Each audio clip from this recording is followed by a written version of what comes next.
Assalamu alaikum, this is Abdul Rahman. Today we are going to talk on a disease which is basically a very fatal and a zoonotic disease. ऐसी बीमारी के बारे में हम बात करने जा रहे हैं कि विच इज़ वेरी फैटल, बहुत ही महलिक है। एक दफ़ा अगर उसके सिम्टम्स ज़ाहिर हो जाएं तो it's become almost impossible to alive, ज़िंदा रहना उसके बाद मुश्किल होता है अगर आपके अंदर उसकी अलामात आ जाती हैं। पाकिस्तान कंट्रीज़ की लिस्ट में शामिल है कि उन एंडेमिक कंट्रीज़ की जहाँ पे ये बीमारी रोज़ बरोज़ आम से आम तरह होती चली जा रही है। एंड दुनिया के अंदर हर साल अप्रॉक्सीमेटली 59 to 60,000 यानी कि तकरीबन 60,000 लोग आपके पास मरते हैं हर साल इस डिज़ीज़ की वजह से। तकरीबन 1.2 मिलियन हमारे पास केसेस आते हैं वर्ल्ड के अंदर इस डिज़ीज़ से related. And without wastage of time start करते हैं।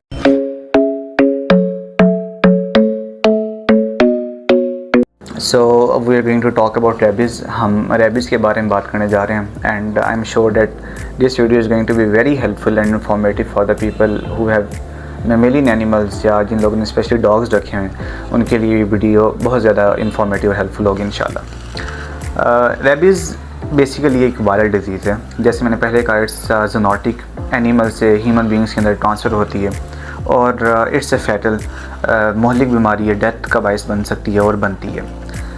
ये वायरस ह्यूमन्स एनिमल से ह्यूमन्स के अंदर जो आता है आपके सेंट्रल नर्वस सिस्टम में जाता है, नर्व्स के थ्रू ट्रैवल करता है और ब्रेन की सूजन यानी कि encephalitis, inflammation of the brain का बायस बनता है, आपके नर्वस सिस्टम को डिस्टर्ब करता है, इंटरप्शन वहाँ पे पैदा करता है।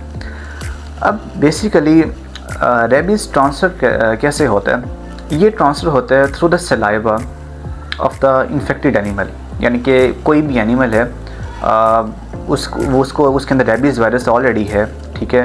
अब आपको नहीं पता, चाहे वो डॉग किसी ने रखा हुआ है, वो वैक्सीनेटेड है या स्ट्रे डॉग है।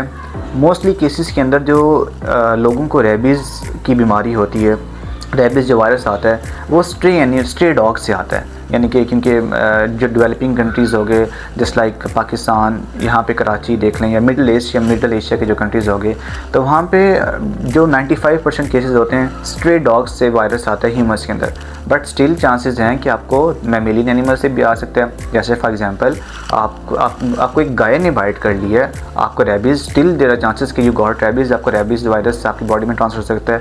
फॉक्स, रैकून्स, स्कंक्स, बैट्स, चमगादड़, रात के टाइम आप देखते हैं आसमान पे, अमेरिका के अंदर ऐसे केसेस आ चुके हैं कि जहाँ पे बैट से ह्यूमंस के अंदर रेबीज़ जो है वो वायरस ट्रांसफर हो जाता है। तो स्टिल देयर चांसेस, लेकिन 95% केसेस के अंदर क्या होता है कि डॉग से ही, dog are the common source of the rabies virus, वहीं से वायरस आता है ह्यूमन बॉडी के अंदर। अब ये ट्रांसफ़र कैसे होता है? How the virus transfer from the animals to the human beings through the transdermal bite करने की वजह से। अब लेट्स सपोज एक तो है कि जी आपको हम उसको उसके ऊपर भी देखेंगे, जैसे एक जानबूझ के कोई स्ट्रे डॉग है वो आपके पीछे लग गया, आपको बाइट कर लेता है, तो आपको चांसेस हैं। लेट्स सपोज अगर आपने एक घर में डॉग रखा हुआ है, आपको बाइट कर लेता है। अब इसकी 3 कैटेगरीज होती हैं। लेट्स सपोज फर्स्ट कैटेगरी की बात करते हैं कि वो आपको बाजू के ऊपर लीक कर लेता है, बॉडी पर लीक करते हैं डॉग, तो इसकी कोई टेंशन की बात नहीं है, उसने जस्ट लीक किया, आपकी बॉडी के अंदर नीचे लाया गया, तो you are safe, there is no need to be vaccinated, vaccine लगवाने की ज़रूरत नहीं है। लेट्स सपोज कि आपका जो डॉग है, अब वो एक जानवर है, वो आपसे खेल रहा है, उसे नहीं पता कि वो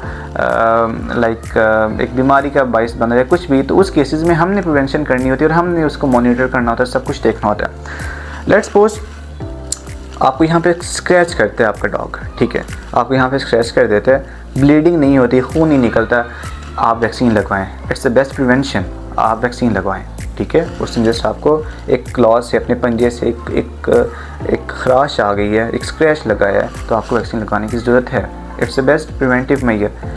तीसरे केस के अंदर क्या होता है कि डॉग एग्रेसिव हो के आप पे अटैक कर देता है, या कोई स्ट्रे डॉग आपके पीछे लग जाता है और आपको गहरा ज़ख्म लगाता है, बॉडी के अंदर ब्लीडिंग स्टार्ट हो जाती है, ज़ोर से बाइट करता है, तो डेफिनेटली आप रेबीज़ इम्यूनोग्लोबिन एंड जो कि एक तैयार शुदा एंटीबॉडीज़ होती हैं, और साथ आप क्या लगवाएंगे, वैक्सीन लगवाएंगे टू प्रिवेंट द रेबीज़, ठीक है। तो ये बेसिकली इंपॉर्टेंट मेथड्स होती हैं और कैसे आपके पास जो वायरस है वो ट्रांसमिट होता है from the animals to the human beings. अच्छा, एक और चीज़ इस चीज़ के अंदर, इस सारी बातों के अंदर, वो ये कि बाइट के ज़रिए से चांसेस होते हैं, स्क्रैच कर लिया, ये एक बड़ी इंपॉर्टेंट म्यूकस मेम्ब्रेन ह्यूमन्स के अंदर ट्रांसफ़र हो सकता है। डॉग है उसका जो सलाइवा है, उसका जो थूक है, वो लेट्स सपोज आपकी आइज़ के अंदर ट्रांसफ़र हो जाती है हवा के अंदर से कोई ड्रॉपलेट्स, ठीक है। वायरस है, आप उसको वायरस को अपनी आंखों से नहीं देख सकते, बहुत छोटी क्रिएचर है, तो वो उसके डॉग के सलाइवा के ज़रिए से आपकी आंखों के अंदर जा सकती है, नोज़ के ज़रिए से आपकी बॉडी के अंदर जा सकती है, आपके माउथ से आपकी बॉडी के अंदर जा सकती है। तो ये भी आपके पास बड़े इंपॉर्टेंट रास्ते हैं कि जिसके ज़रिए से डॉग से वायरस आपकी बॉडी के अंदर ट्रांसमिट हो सकता है। सो इसको भी आपने देखना है कि जब डॉग के पास जा रहे हैं तो ये मास्क लगाएं या वट, इससे भी अपनी प्रिवेंशन करनी है, क्योंकि there are chances mucus membrane ये बड़ी एक इम्पॉर्टेंट और ओपन वे है कि जिससे वो वायरस एनिमल से, आपके डॉग से आपके अंदर ट्रांसमिट हो सकता है। So how do you know कि आपकी बॉडी के अंदर रेबीज़ वायरस ट्रांसमिट हो चुका है, कैसे आपको पता चलेगा? बहुत सारी वेज़ हैं, लाइक ब्लड टेस्ट है, स्किन बायोप्सी है, कहीं भी बॉडी से स्किन का सैंपल ले लिया जाता है और इससे आपको पता चल जाता है कि either you have got the rabies और नॉट, या फिर इसके अलावा आप PCR के ज़रिए से आपको पता चल सकता है। हम एक सिनेरियो लेते हैं कि लेट्स सपोज डेफिनेटली अगर आपको एक डॉग ने काट ली है, या आपको या किसी और इंसान को, खुदा ना खास्ता, तो आप डॉक्टर के पास जाएंगे, RIG इंजेक्ट करवाएंगे, वैक्सीन लगवाएंगे, लेकिन still there is a first aid you should apply. Start में जो आप एक फ़र्स्ट एड उस पर्सन को या ख़ुद को देंगे, इस चीज़ को हम कहते हैं post expired prophylaxis. Let's suppose dog यहाँ पे आपको बाइट कर लेते हैं। अब डॉग कहीं पे भी बाइट कर लेगा, डॉग ये नहीं कहेगा कि चलें जी मैं कलाई पे बाइट कर लेता हूँ, यहाँ थोड़ा कम दर्द होगा या कम नुकसान होगा, कहीं पे भी आपको बाइट कर लेता है। Either it's your on dog और कोई भी स्ट्रे डॉग है, कैटेगरी 3 की मैं बात कर रहा हूँ कि जिसमें ब्लीडिंग होती है, थोड़ा गहरा किस्म का बाउंड आ जाता है। लेट्स सपोज आपको यहाँ पे इस एरिया के अंदर बाइट कर लेता है डॉग, आप उसको 10 to 15 मिनट्स उस वाउंड को साबुन के साथ धोएं, आयोडीन स्पिरिट का सॉल्यूशन अप्लाई करें। This is called the first aid और पोस्ट एक्सपायर्ड प्रोफिलैक्सिस।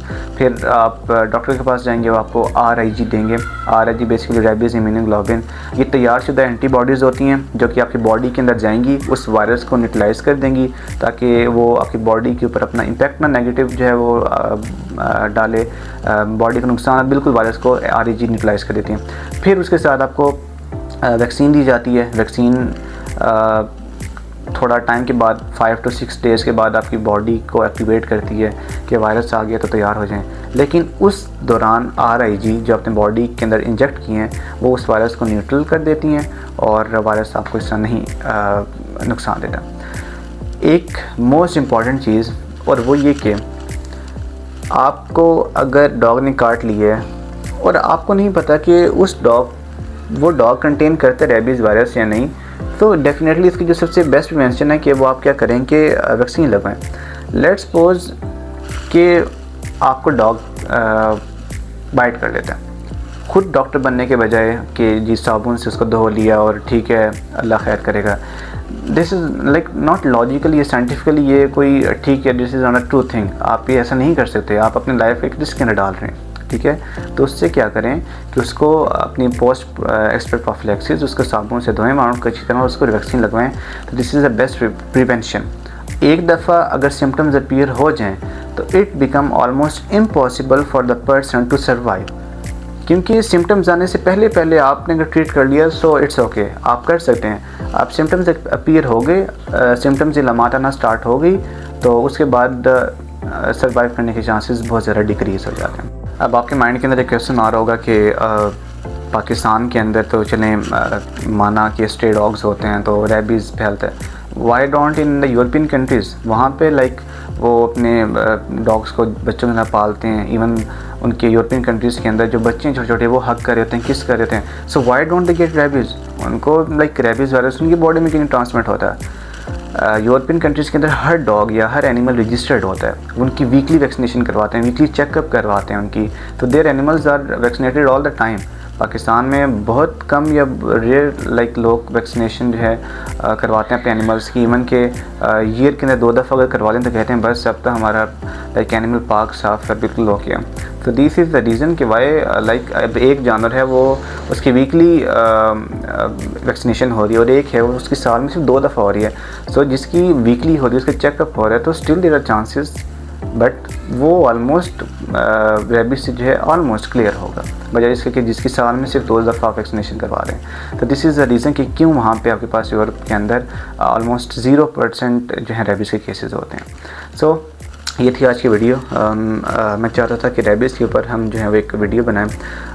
ऑनलाइन बहुत से इसके कोर्सेज़ होते हैं, आप वो करें रेबीज़ से। एक चीज़ मैं अगेन रिपीट करता चलूँ कि रेबीज़ सिर्फ डॉग से नहीं होती, बल्कि कोई भी एनिमल है, मैमल है, ठीक है, दूध पिलाने वाले जो जानवर होते हैं, डंकी अगर आपको बाइट कर ले आपको रेबीज़ हो सकता है, फॉक्स, ठीक है, काऊ, तो कोई भी बैट्स, इवन चमगादड़ की मैंने आपको एग्जांपल दी थी, और अमेरिका के अंदर और इन कंट्रीज़ के अंदर ऐसे एग्जांपल हैं जिसमें आपको बाइट कर लेते हैं और आपको रेबीज़ हो सकता है। तो this is the short informative video. Hopefully है कि आपको ये वीडियो अच्छी लगी होगी, इन्फॉर्मेटिव लगी होगी, कुछ ना कुछ नया सीखने को मिला होगा। सो इसको यहीं पे एंड करते हैं। इंशाल्लाह मिलेंगे आपसे एक अच्छी सी नेक्स्ट इन्फॉर्मेटिव वीडियो में। तब तक के लिए अल्लाह हाफ़िज़।